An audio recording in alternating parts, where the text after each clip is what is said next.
우리가 지난주에 살펴본 것처럼 칼빈의 가르침과 주장은 4세기 때 이미 어거스틴이라는 사람이 주장을 했던 것이었고, 또 신약의 성경의 저자들의 가르침이었습니다. 그런데 우리가 오늘 이 시간에 개혁주의와 종교개혁에 대해서 살펴보는 이유는요, 이 개혁주의라는 용어가 종교개혁 이후에 처음으로 사용이 되어졌기 때문에 그렇습니다. 그렇기 때문에 오늘은 이제 두 번째 시간으로 개혁주의와 종교개혁에 대해서 우리가 살펴보려고 하는데요. 먼저 이 개혁주의라는 용어가 생기기까지, 이 종교개혁이라는 것들이 일어나기까지 초대교회와 중세교회가 어떠했는지를 우리가 먼저 살펴본 다음에 또 우리가 종교개혁에 대해서, 개혁주의가 생기게 된 우리가 종교개혁에 대해서 좀 생각을 해보도록 하겠습니다. 먼저 초기 교회인데요. 우리가 초기 교회에는 각 지역마다 교회가 많이 있었습니다. 그럼에도 불구하고 각 지역마다 중요하게 대표되는 그런 교회들이 있었습니다. 약 5개의 그런 교회가 있었는데요. 먼저 히브리어를 사용하는 지역의 교회가 있었고, 그 다음에 헬라어권에 있는 교회들이 있었고, 그 다음에 로마어를 사용하는 그런 지역의 교회가 있었는데요. 그 대표적인 5교회가 먼저 예루살렘 교회가 되겠습니다. 히브리어를 사용하는 지역에 있는 예루살렘 교회, 그 다음에 헬라어권에 있었던 이집트의 알렉산드리아 교회, 또 시리아의 안디옥 교회, 또 지금 튀르키예 지역에 있는 콘스탄티노플 교회가 있었고요. 또 로마어권에는 이 로마 교회가 있었습니다.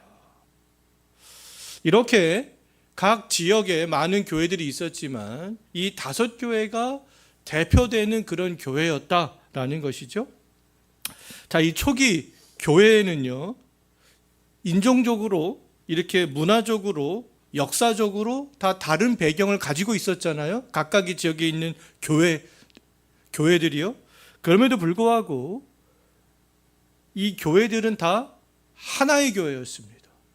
연합하는 교회였는데요. 그 당시에 정치적인 상황과 밀접하게 관련이 있습니다. 313년에 로마의 콘스탄티누스 황제가 기독교를 공인했잖아요. 기독교를 공인한 다음에 각 지역에 있는 교회들이 이제 자유롭게 기독교를 믿을 수 있게 되었던 것이죠. 더 나아가서 392년에 테오도시우스 황제가 기독교를 로마의 국교로 선포해버립니다. 로마 영내에 있는 모든 사람들은 다 기독교를 믿어야 된다. 선포함으로 말미암아 이제 헬라어권, 히브리어권, 로마어권에 있는 교회들이 하나의 교회로 연합하면서 성장해 나가게 되는 것들을 볼 수 있습니다. 392년에 기독교를 국교로 선포했던 이 테오도시우스 황제의 이름은 조금 기억을 해야 될 필요가 있습니다. 왜냐하면 잠시 후에 다시 한번 언급이 되기 때문에 그렇습니다. 이렇게 초기 교회는 로마어권, 헬라어권, 히브리어권 지역으로 그 복음이 확장이 되면서 각 지역에 많은 교회들이 세워지게 되었고, 대표적으로 각 지역마다 대표되는 5개 교회가 세워지게 되었구나. 근데 그 5개 지역 교회들이 다 연합함으로써 하나의 교회로, 언어는 달랐지만, 문화는 달랐지만 하나의 교회로 성장해 나갔구나 라는 것들을 기억하시면 되겠습니다. 자, 이제 이 초기 교회가 지나고 이제 중세 교회 시대로 접어들기 시작하는데요.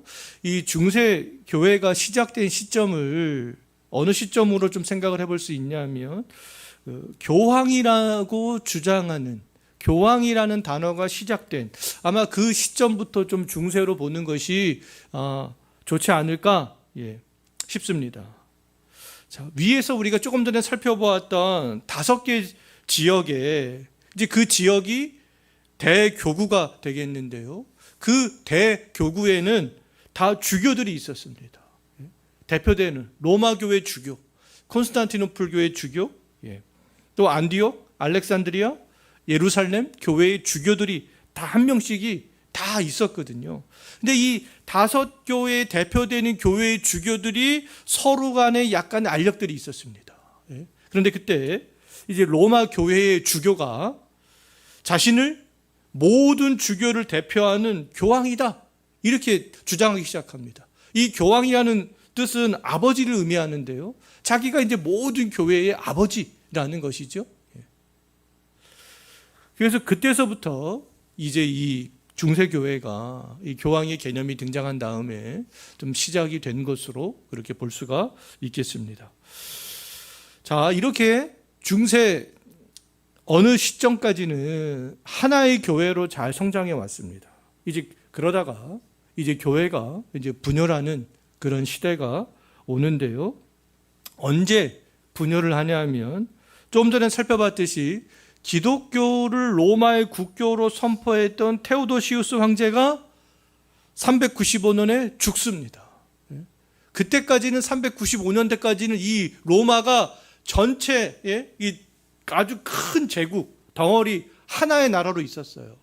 근데 그 테오도시우스 황제가 죽으면서 2명의 아들에게 로마를 갈라서 하나씩 줍니다.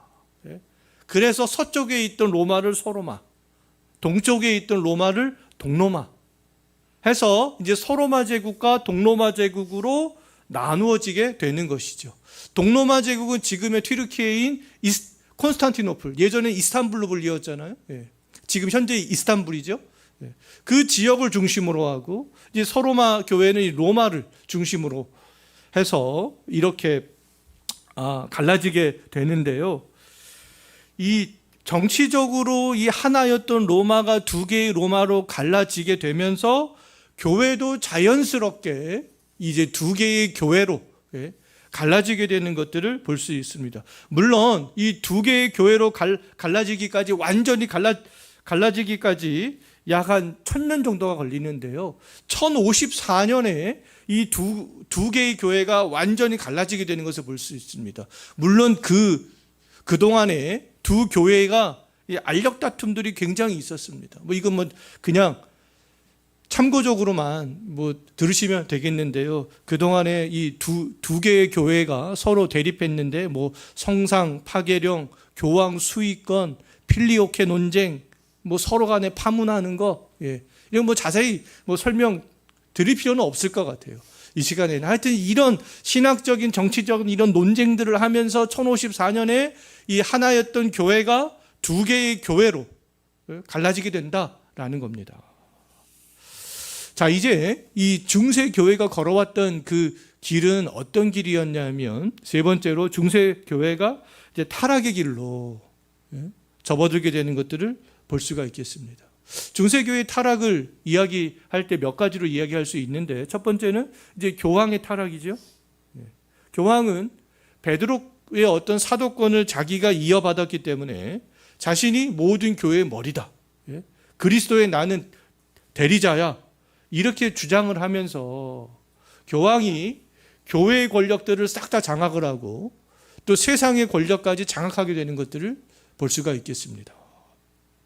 그래서 이제 어떤 힘 있는 자리에 있는 사람들, 특히 이제 교황을 중심으로 해서 힘 있는 자리에 있는 사람들이 각 지역에 이제 주교들을 임명할 때 사람들이 가고 싶어하는 그런 주교 자리가 있을 거잖아요.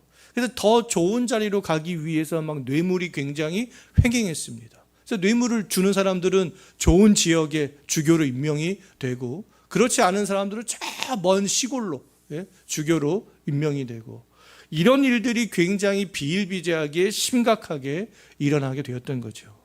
그 다음에 예전에는 우리가 면죄부라고 그랬지만 지금은 면벌부라는 말을 더 많이 사용을 하는데요. 이 면벌부를 판매하기 시작합니다. 당신은 죄를 지었는데 지은 죄에 대해서 이 면벌부를 사면은 죄의 형벌을 면할 수 있다. 그런 가르침들을 가르치면서 이 면벌부를 팔기 시작했습니다. 그래서 사람들은 돈만 생기면 면벌부를 샀죠. 자기의 면벌부를 사고, 자기 가족의 면벌부를 사고, 딸, 아들, 죽은 아버지, 어머니, 할아버지, 그래서 이 자기의 모든 돈을 이 면벌부를 사는 데 다 집중하게 되었습니다. 그래서 이 교황은 이 면벌부를 판 돈을 가지고 어떻게 했습니까? 성 베드로 성당을 아주 멋지게 건축하기 시작했죠. 이런 일들이 일어나게 되었고, 그 다음에 이제 그 연옥교리를 주장을 했잖아요. 성경에는 없는 그런 개념이 되겠는데요. 연옥은 그러니까 구원받은 사람이 정화의 과정을 거치는 곳이라고 그들은 이야기합니다. 그래서 어떤 죽은 사람들이 이 연옥을 좀 더 빨리 벗어나기 위하여서 어떻게 합니까? 죽은 자를 위해서 기도하고 또 그 죽은 자를 위해서 이 땅에 남아있는 자들이 선행을 하고, 이제 그런 연옥의 교리를 강조하기 시작했고요. 그 다음에 또 로마 카톨릭은 화채소를 주장하잖아요. 성찬에 떡과 포도주가 진짜로 예수님의 몸으로 변하고 진짜로 예수님의 피로 변한다라는 거죠. 지금도 여전히 화채소를 주장하고 있는데, 근데 이 중세 때는 사람들이 더 많이 지금보다 배우지 못했기 때문에 중세 시대를 살아갔던 사람들은 그것들을 막 우상처럼 섬기기 시작했습니다. 그것이 왜요? 예수님의 몸이니까. 그것이 예수님의 피니까. 얼마나 그것들을 거룩하게 생각을 하겠습니까? 이런 화채설 교리를 비롯하여서 이 중세교회에는 많은 미신을 조장하고 이제 우상숭배를 조장하는 그런 문화들이 팽배하게 되었던 것이죠. 그래서 성경과는 완전히 벗어난 그런 신앙생활들을 이 중세시대 때 많은 사람들이 하게 된 것을 볼 수 있습니다.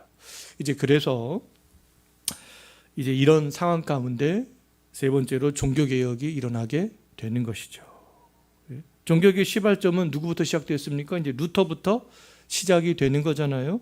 이 루터도 사제였습니다. 미사를 집례하고 했던 사제였는데, 근데 사제로서 자기도 이런 것들을 중세교회 타락상들을 가르치고 또 자기도 의롭게 되기 위해서 여러 가지 선행도 해보고 고행도 해봤습니다. 그럼에도 불구하고 자기 자신은 어떤 하나님의 은혜나 평안을 누릴 수 없었던 거죠. 그러던 중에 어느 날 로마서 1장 17절 말씀을 읽다가 탁 하나님의 은혜를 경험하게 되죠. 그전에도 이 로마서를 얼마나 많이 읽었겠어요, 루터가. 근데 그전에는 깨닫지 못했던 그런 말씀을 이제 로마서 1장 17절을 읽으면서 깨닫게 됩니다. 의인은 믿음으로 말미암아 살리라. 이 말씀을 읽으면서 의인은 나의 행위로 되는 것이 아니구나. 선행이나 어떤 고행과 같은 행동으로 되는 것이 아니구나.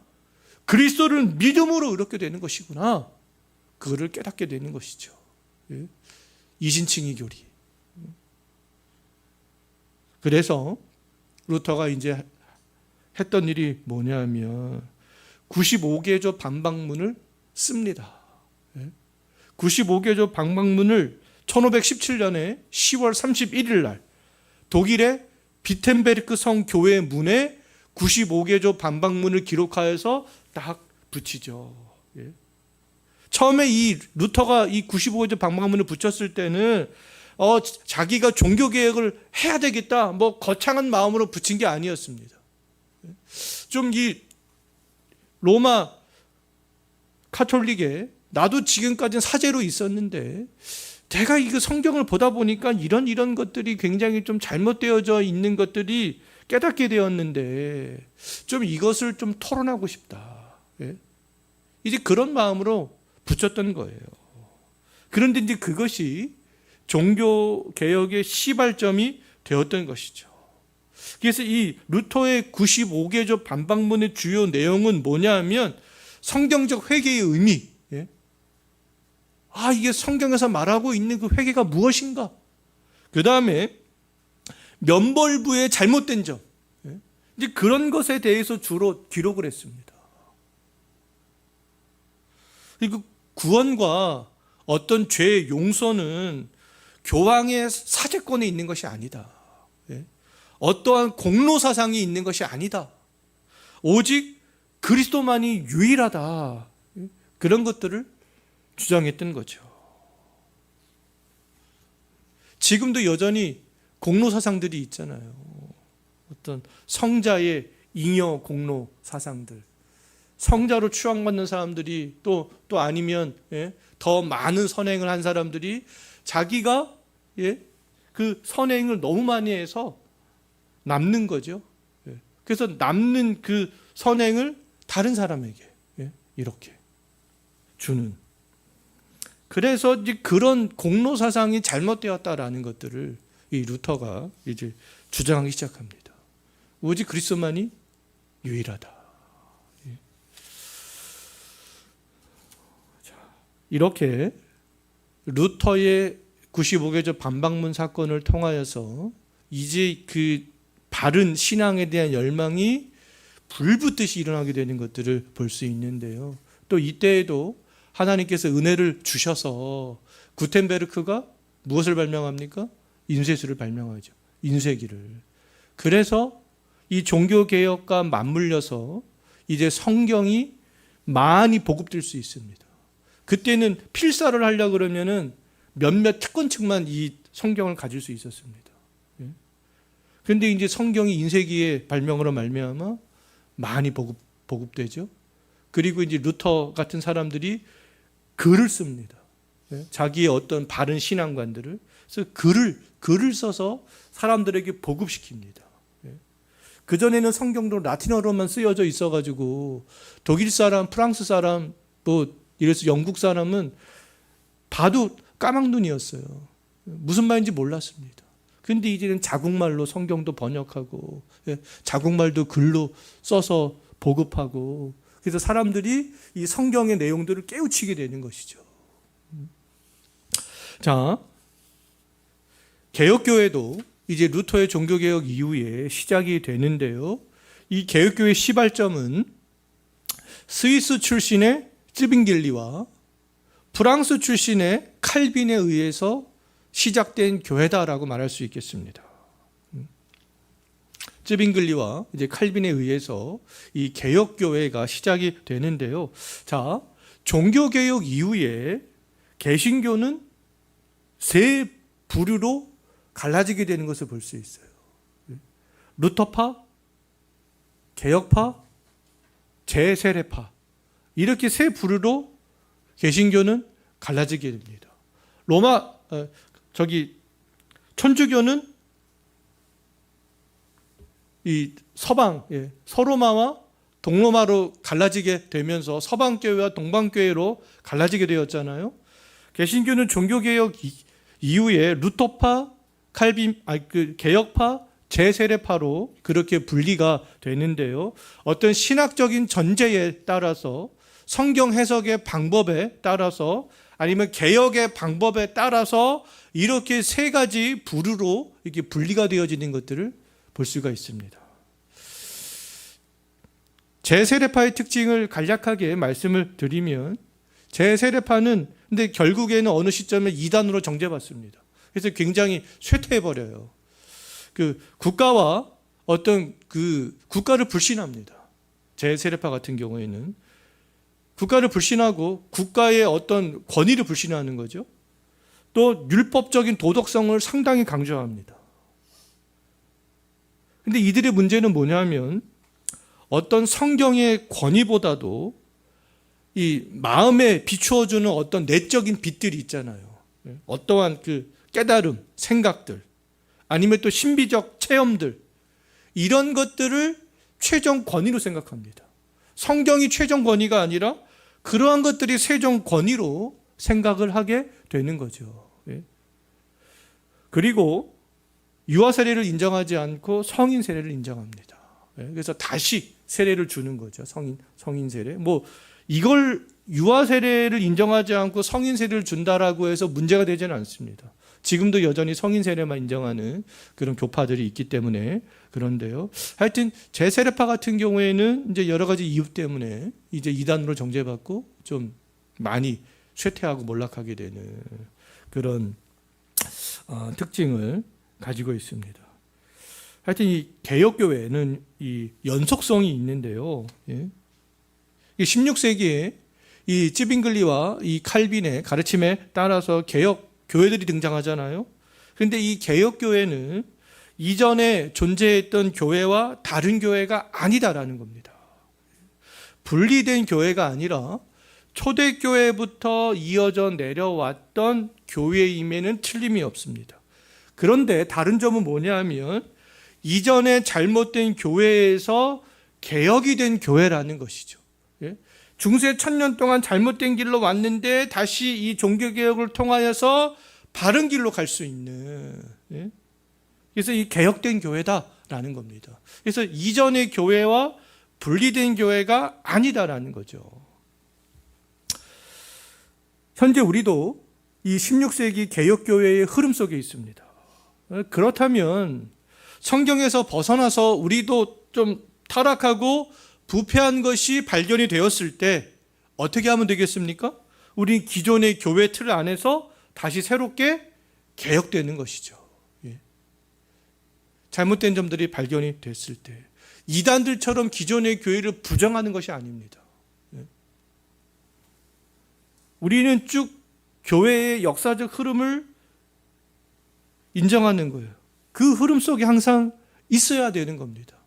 그런데 이게 잘못된 것을 발견했을 때 그것을 개혁해 나가는 거죠.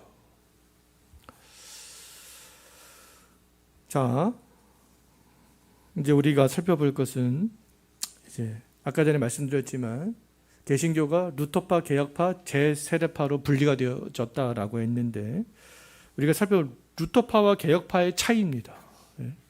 루터파와 개혁파가 이제 차이가 있는데 어떤 차이가 있냐면 먼저 이제 전통과 말씀에 대한 건데요.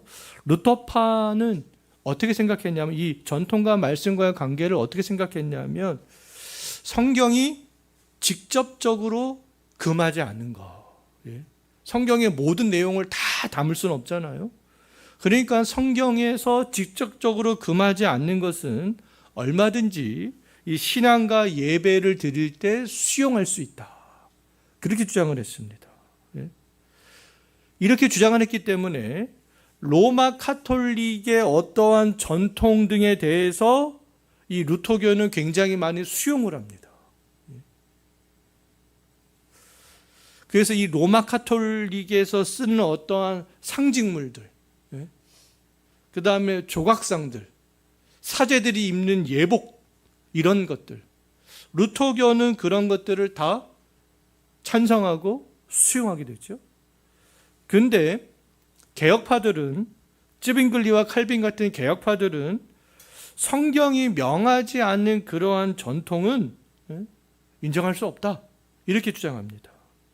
그래서 성경에 그래도 기초하여서 이 로마 카톨릭의 전통인 의식과 관행들을 완전히 제거해버리죠. 그래서 루터파보다 철저하게 이 개혁을 단행해 나가는 것들을 볼 수 있습니다. 그래서 교회 안에 어떤 조각상, 형상, 그런 거 다 제거해 버리고 목사들도 어떤 그런 가운, 예복, 이런 거 입지 않게 되는 것이죠. 그래서 이런 전통과 말씀에 대해서 이런 차이점들을 갖고 있고요. 또 교회와 국가 간에 대해서도 차이가 있는데 루터파 같은 경우에는 국가가 교회를 간섭하는 것을 허용합니다. 그래서 교회와 국가가 있으면 교회는 국가의 종속이 되는 것으로 그렇게 보죠. 지금도 독일 같은 데는 루터교가 굉장히 많이 있잖아요. 그래서 목회자들의 사례비를 독일 같은 곳에서는 국가가 사례를 직접 줍니다. 말하자면 공무원이나 마찬가지죠. 그래서 이 교회의 권세가 국가의 권세에 종속이 되는 것으로 그렇게 보고 있지만 개혁파들은 그렇지 않습니다. 국가와 교회의 권세를 분리합니다. 물론 세속의 권세도 하나님께서 주신 것은 틀림이 없다. 그래서 세속의 권세에 대해서 복종해야 될 것은 복종해야 된다. 이렇게 가르쳐요. 하지만 국가는 교회를 지배해서는 안 된다. 교회의 권세는 이 세속의 권세로부터 독립해야 된다. 이렇게 가르칩니다. 그렇기 때문에 어떠한 국가의 권세가 본래의 사명에서 이탈하거나 부당한 권력을 행사할 때는 그 국가의 권세에 저항할 수 있다. 개혁파들은 이렇게 가르쳤습니다. 근데 루터파는 그렇지 않죠? 예. 교회의 권세가 국가의 권세에 종속이 되기 때문에 국가의 권세에 복종할 수밖에 없습니다. 근데 개혁파는 국가가 부당한, 불합리한, 성경에 맞지 않는 그런 것들을 요구할 때 저항할 수 있다. 이렇게 가르치죠. 그 다음에 이제 세 번째로는 이제 성찬회 할 때도 이제 차이가 있는데, 우리가 잘 알고 있듯이 루터파는 공제설을 주장합니다. 화채설은 떡과 몸이 그리스도의 몸으로 그리스도의 피로 변한다라는 거였잖아요. 근데 공제설은 뭐냐면 성찬을 할 때 그리스도께서 떡 가운데 임재한다라는 겁니다. 포도주 가운데 임재하는 것이요. 그것이 변하는 것이 아니라 그리스도가 그곳에 임재하는 것이다. 이렇게 가르칩니다. 이 로마 카톨릭과 좀 이거 뭐 가깝긴 합니다. 근데 이 개혁파는 그렇지 않죠? 개혁파가 주장하는 것은 기념설과 영적 임재설을 주장합니다. 기념설은 쯔빙글리가 주장했고 영적 임재설은 칼빈이 주장했는데요. 우리는 성찬을 할 때 떡과 포도주를 우리가 마주하면서 예수 그리스도의 대속의 은혜를 기념하는 것이다. 그것은 그렇게 가르치고, 또 우리가 믿음이 있는 사람들이 성찬에 참여할 떡과 잔을 대할 때 믿음으로 대할 때 성령의 은혜가 그 가운데 임하는 것이다. 그렇게 가르치죠. 그래서 이 기념설과 영적 임재설, 개혁파들은 이것을 주장하는 것이다. 화채설, 공제설, 기념설과 영적 임재설 중에 근데 아무리 봐도 이 개혁파의 주장이 가장 합당해 보이잖아요. 그래서 이제 이러한 루터파와 개혁파의 좀 이런 차이가 있다. 교회와 국가 간, 성찬관, 그 다음에 전통과 말씀에 대한 이런 차이들. 그 다음으로 우리가 살펴볼 것은, 이제 오늘 마지막으로 살펴볼 내용들은 개혁파라는 이름, 루터파라는 이름, 또 우리가 기독교를 프로테스탄트라고 부르잖아요. 그런 이름의 기원은 언제부터 시작되었느냐, 어떻게 시작되었느냐, 이제 그것에 대해서 좀 마지막으로 살펴보려고 하는데요. 먼저 개혁파라는 이름은요, 루터파들이 칼빈이나 쯔빙글파를 부를 때 개혁파라고 불렀습니다. 그 사람들을 총침해서 저 개혁파들. 근데 그 개혁파들이라는 용어를 사용할 때 대단한데? 이런 마음으로 쓴 것이 아니라 조소하기 위해서, 비웃기 위해서, 저 개혁파 놈들, 말하자면 그런 의미로 루터파들이 이 개혁파들을 지칭할 때 그렇게 사용했습니다. 왜냐하면 우리가 조금 전에 살펴봤듯이 전통과 말씀과 교회와 국가관과 성찬에 대해서 이런 많은 차이점이 있었잖아요. 이것은 이 루터파와 개혁파를 갈릴 것만큼 굉장히 중요하게 작동을 했던 요소들이었던 거죠.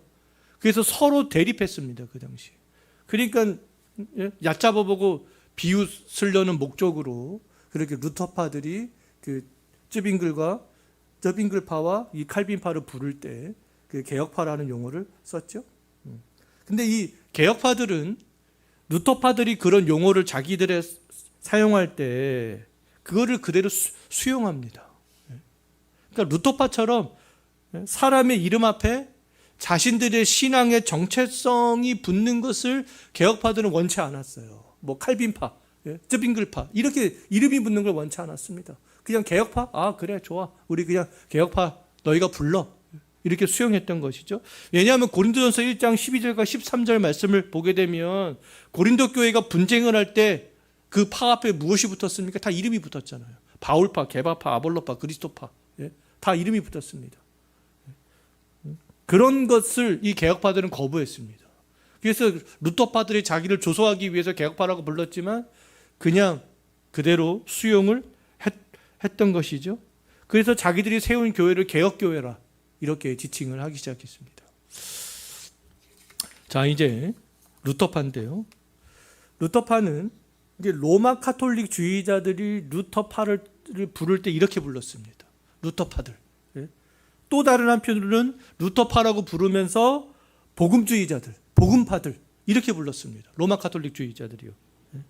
그것이 그대로 그들의 명칭이 된 거죠. 그러니까 루터파들은 루터라는 이름이 붙었지만 그래 우리를 루터파라고 불러라 이렇게 된 거죠. 로마 카톨릭주의자들이 또 루터파를 복음주의자들이라고 불렀잖아요. 왜냐하면 루터가 이 로마 카톨릭과 대항을 할 때 복음이라는 단어를 어마무시하게 썼다고 합니다. 이것을 계속 강조하며 이 로마 카톨릭주의자들에게 호소했기 때문에 로마 카톨릭주의자들이 이 루터파를 부를 때 또 다른 한편으로는 이 복음주의자들 이렇게 불렀던 것이죠. 근데 이 로마 카톨릭주의자들이 개혁파를 부를 때에도 이 복음주의자들 이렇게 부르기도 했다고 합니다. 그런데 루터파들이 개혁파를 향해서 복음주의적이라는 말을 사용하지 못하게 했다고 합니다. 그 루터파들이 자기들의 어떠한 이 전유물처럼 그렇게 사용했다고 그래요. 그래서 이 개혁파들은 개혁파라는 이름을 그대로 수용했고 이 루터파는 이 로마 카톨릭자들이 부르는 대로 그냥 루터파 이름을 그냥 수용하게 되었던 것이죠. 자, 이제 프로테스탄트라는 이름이 이제 언제부터 시작이 되었느냐라고 했을 때 이거는 뭐 사람의 이름을 언급을 하지 않을 수 없습니다. 이게 뭐 그냥 사람의 이름은 잃어버려도 좋은데요. 그게 그냥 기원이 됐구나. 이 정도만 아시면 좋겠는데, 자, 서로마하고 동로마 제국이 분열이 됐다고 그랬잖아요. 근데 서로마 제국이 먼저 멸망합니다. 북방에 있던 게르만족들이 침입을 하면서 하나의 로마가 있었는데 서로마 지역에도 하나의 서로마 제국이 있었는데 그때 서로마 제국이 멸망하게 됩니다. 게르만족에 의해서.